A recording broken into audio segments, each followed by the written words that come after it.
you know that simple breathing techniques can actually be a powerful ally in your fight against fibromyalgia? I didn't believe it either. Neither did Sharon. We're both professionals who have personal and professional experience in managing fibromyalgia, and we've had personal benefits with incorporating some of these simple breathing techniques into our daily self care. Today, we're going to share some of these with you and also the research supporting their effectiveness. You don't just have to take our word for it.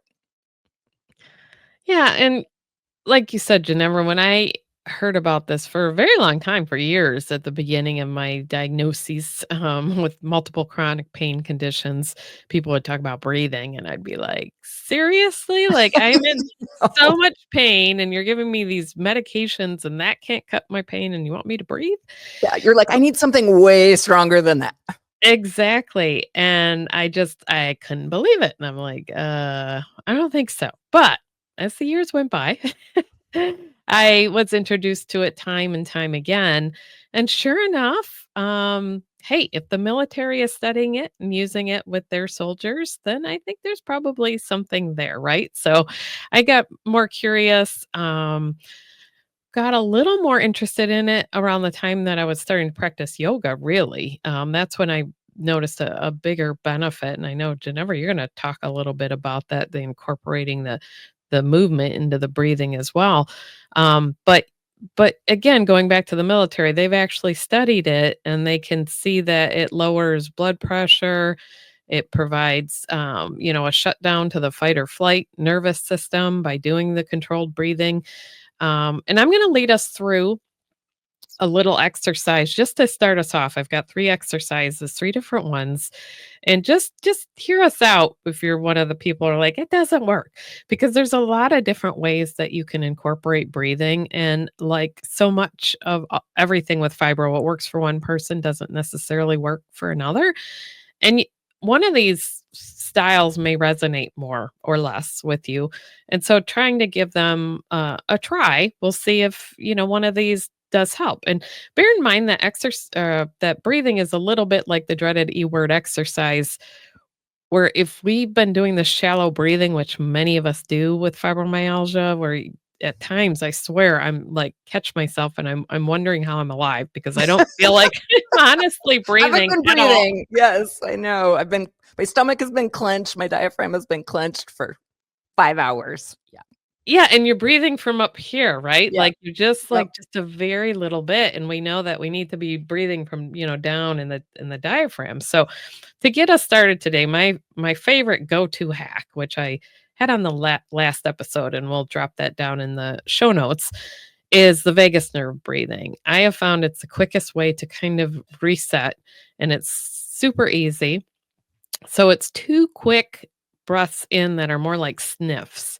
So sniff through your nose and then you blow them out, but you do them together. You don't blow out that first breath. So it's 2 sniffs and then breathe out. So it's and I apologize, I'm getting over a cold, so I'm nasally here. More Uh, sniffly than usual. the breathing is not working real well for me in this moment because I can't breathe. but but if you do the 2 quick sniffs in and then just let it go. And I found that it really provides a lot of calming. And I know, Ginevra, last week you said that it was your first introduction to this Yeah. particular I've technique. I've So never heard of it, and what I really love about it is how simple it is. Because even some of the other techniques, which are fairly simple, you have to, like, count breaths, and this, I just feel like is so, like, easy to just incorporate, and this is why I really hope for those people that are still watching and have not, clicked off because we're talking about breathing and meditation type things, um, it it doesn't have to be a whole, like, 20-minute formal meditation session to get benefits. Even literally, like, a few resets a day where we're helping our body in fibromyalgia to go from that fight or flight nervous system into the relaxation response, even just doing that a few times a day can give us some benefit. So just keep that in mind that these can be little snacks. It doesn't have to be like a full meal. and I think, pulling up this graphic right now is a good reminder of what the breathing is actually doing for us. So all of these systems in this photo here are engaged when the fight or flight response kicks in. And obviously, when we're in fight or flight, these systems are engaged in a way we don't want them to be. And Yeah. we do want them to be that engaged that way, when we are running from that tiger or, evading death by some means. But the problem with fibromyalgia that we know is that we're just chronically stuck in Yep. this fight or flight response for no tiger or no apparent means. It's the fibromyalgia. So, finding ways like the breathing, the research is showing us that the breathing does have a positive turnaround to all of these systems that are engaged when we're in the fight or flight response. Yes, in fact, we will link in the description below, but in 2019, there was a study where they looked at 8 weeks of people with fibromyalgia doing a breathing exercise, and they reported decreased pain and improved sleep quality. And it was just 8 weeks, and it wasn't like a super intensive program. So it was, even with that, people were able to get some benefit. So even though it can seem so simple, it actually really is kind of targeting that fundamental driver of so many of the problems in fibro. So if you like the higher up you could get as far as like to the actual cause, the actual source. And I feel like if you're talking about what is that source of fibromyalgia, kind of the whole picture, we really think that it all comes back to the abnormal autonomic or automatic nervous system. So activation of the stress response, also called the fight or flight response. So I talk about that a lot in like my whole book, every page basically. But this is where I just want to emphasize how important just these simple things can be. Yeah, and another exercise you can do, that again the military uses is called box breathing, and this one is pretty simple. There's some counting involved in this one, and what you do is it's training you to breathe more balanced and more evenly, and so it helps to balance out the oxygen and carbon dioxide, which then we know has a good benefit on this fight or flight response. And so what we want to do is we want to count 4. Each count is going to be for a count of 4 if you can.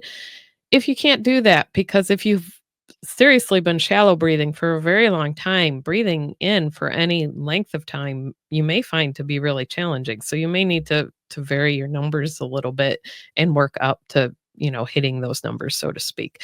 And on the other side of that, though, I'd also say if you find benefit from doing it for a count of 3 or a count of 5, by all means, do it for that count. I don't think that you need to remain real rigid in the numbers, but they recommend a count of 4. So you breathe in for 4, and then you hold it for 4, and then you breathe out for 4, and then you pause for 4. So it's like you're creating a box, and I know that, my kids have, like, the Apple Watch, and there's some really cool, like, breathing reminders on there that they get, and there's great apps that have some of these things, so if you're more of a visual person and you don't really wanna count, you wanna just relax, you might find a really cool breathing reminder like that that does something similar. So, again, just picture a square, and so you're breathing in for 4, out for 4, hold for 4, then breathe in for 4, and you keep going around in the box. And so why don't we try that for just a quick second? Do you breathe in for 4 and then you hold it for 4, or do you just breathe in and then You do hold it for okay. 4, so it's All like right. 4 sides. So the Okay. first Got it. yep, yep.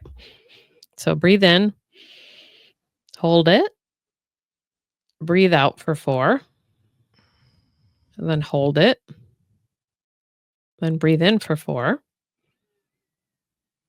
and you hold it, and then you breathe out for 4, and you hold it again. And that's box breathing, and you can, experiment with how long you wanna practice that to see if it has an input, has an effect on how you're feeling. I This like one it. Yeah? Yeah, it's good. I think so. I work right now in a addiction treatment center, and one of the first techniques that people learn when they come there is actually the box breathing. Like that's actually a really commonly used, like across many areas of medicine and in the military. So I think we can definitely say that there's like a lot of evidence that for some people can be a useful kind of trigger to their relaxation response. That's that's great. Yeah, and I think the more we practice these things, right, we get a little bit better at them and learning to treat them as a tool. Trying to train yourself more that this is something you can go to when you're feeling like really stressed out. 'Cause I feel like it started working for me more when I started practicing it more, like everything else, just doing it once or twice when you're not in the mood and you're feeling like, well, this isn't going to help me. Like that wasn't a really effective time for me to try it. So maybe trying some of these things when you're not kind of at your worst, or having, a difficult time in experimenting with how breath feels in a little more of a relaxed situation. And a good breathing exercise for this type of situation that I'm explaining, I think, is the 4-7-8 breathing, which some of you may have heard about. Before we go Um, into that, can we talk a little bit about, like, movement and meditation? Because I feel like some people that might be struggling, even with these last 2 breathing exercises, if it just doesn't work or kind of,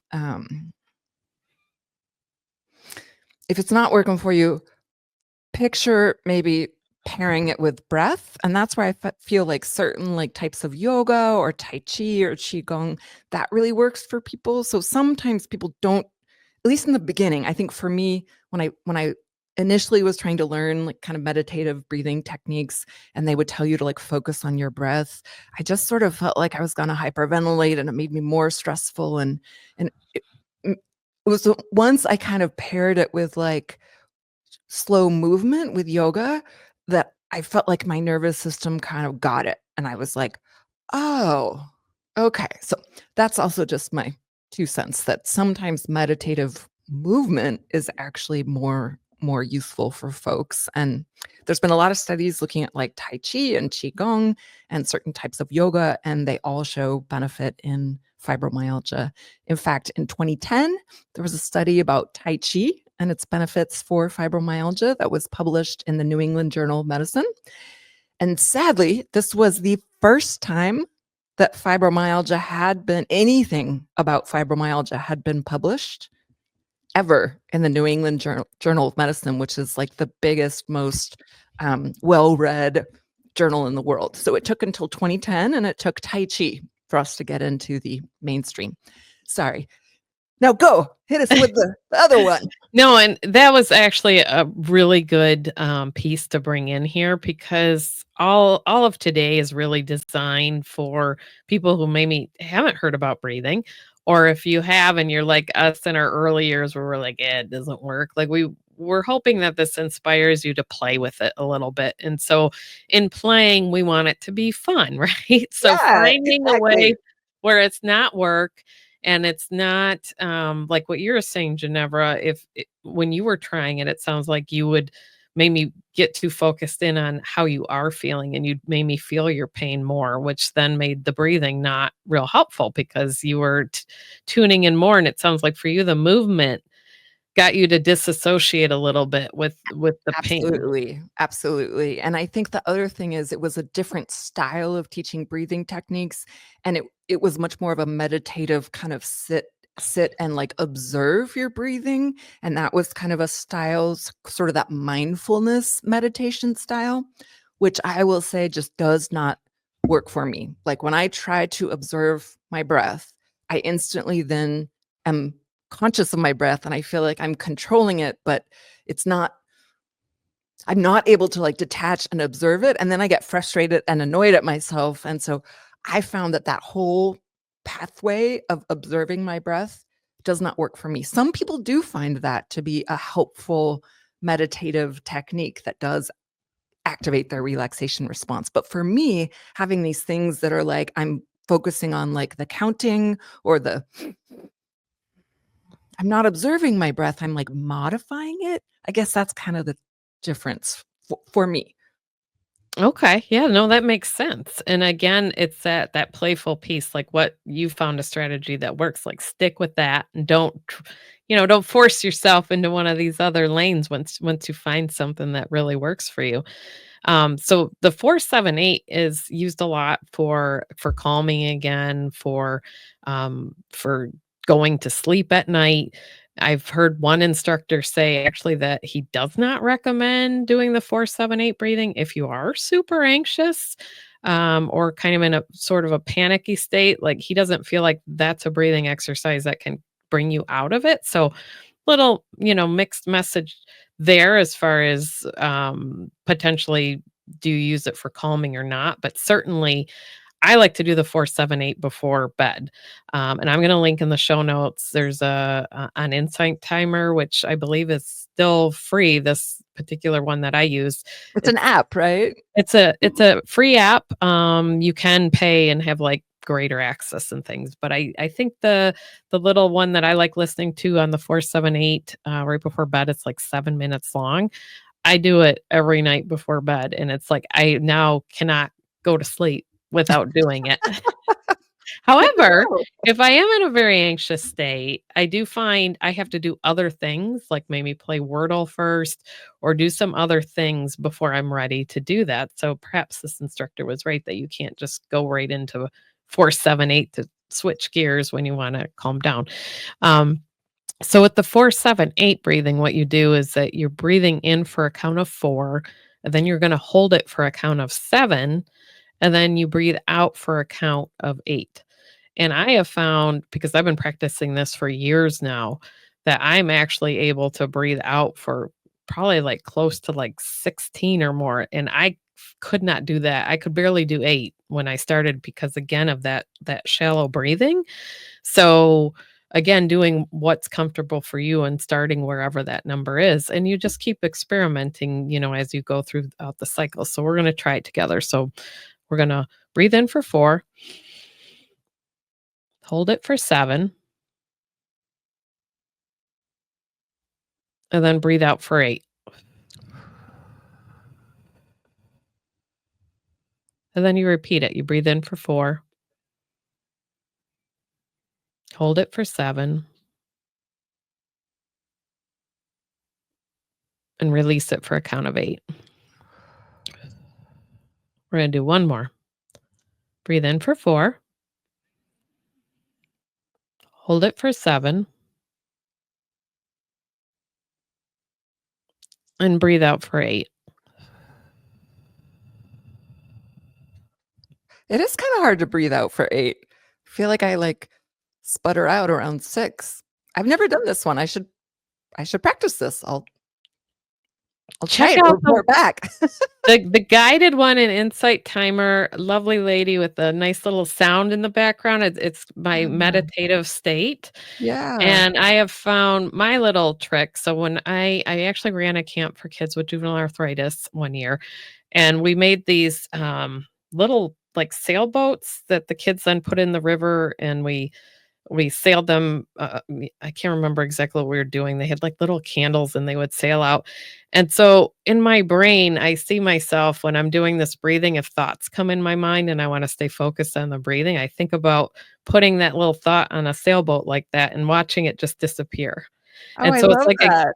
a game I play with myself in my Yeah. head, like where if a thought comes in, it's like trying to take me out of the breathing. I'm like, nope, I'm just gonna pop that on the boat and it can come back to me later if it wants to. And it's like a little visual game I play with myself. I love that. And just to kind of, finish up as we talk about, why you might wanna consider if you've watched this far, and by the way, if you're liking what we're talking about, or if even not, leave a comment, subscribe. We'd love to see you on future episodes.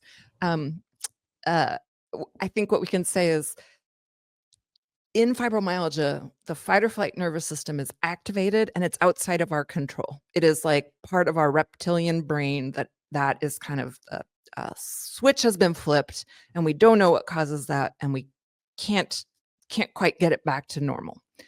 But the way that we can actually have some control or some power over that is by consciously using our conscious brain to send the message back to our reptile brain that we can get out of fight or flight mode. We can't get out permanently. I mean, that would be a cure, I think, for fibromyalgia. But I feel like these techniques are like hitting the snooze button and giving us just more time in the rest and digest mode. And in fibromyalgia, part of what causes and generates our pain is that muscle tightness and muscle tension, because we want to like fight or flee. So I think about it when I'm like driving to work, for example, and I'm like, oh, my jaw hurts, or I'm noticing kind of that I'm clenched somewhere. That's when I think to myself, like, oh, I should do a breathing exercise. So you might find your own kind of reminders, like, oh yeah, every time like I have a headache because I've been like, reading or um uh, you know, s- if you're noticing like, wow, I'm really shallow breathing or I'm really anxious, like whatever your personal trigger is, that might be where you say, okay, I'm going to try one of these techniques. Absolutely, and there's a lot more out there too. Play around with some of those apps like Insight Timer or, there's Calm, Headspace, a variety of them. Even right here on YouTube, you can Google breathing exercises and you're going to find some for And sure. on YouTube, there's all sorts of like Tai Chi courses, Qigong, stuff that you could kind of be guided through. And then there's like this whole world of like different yogas and all sorts of styles, a lot of which is available for free on YouTube. So you could play around and just see if there's something that kind of resonates with you and your nervous system and your life.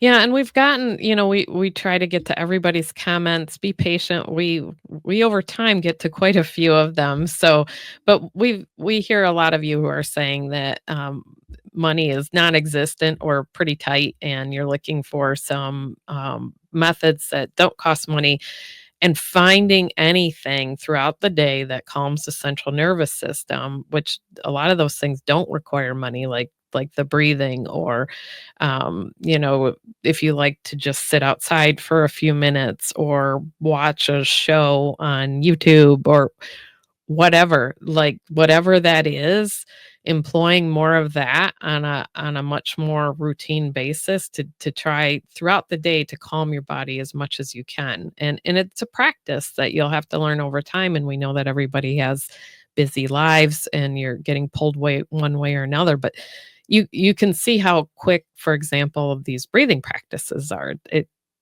doesn't even have to take like 15 seconds with some of them.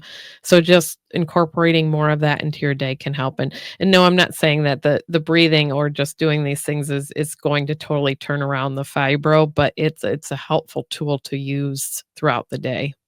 It is, absolutely, and, in the Fibro Manual, when I move into the treatment portion where it's like, the steps that you can do to, start working on feeling better at each of these, kind of all the ways that things are going wrong in our body in fibromyalgia and how do we kind of try to improve those to the best of our ability. Like, the number one foundational piece is getting our body into the relaxation response, and we've talked about breathing, we've talked about Tai Chi, but there are other ways to do it as well, like craniosacral therapy, certain types of like myofascial release, magnesium. There's all sorts of ways.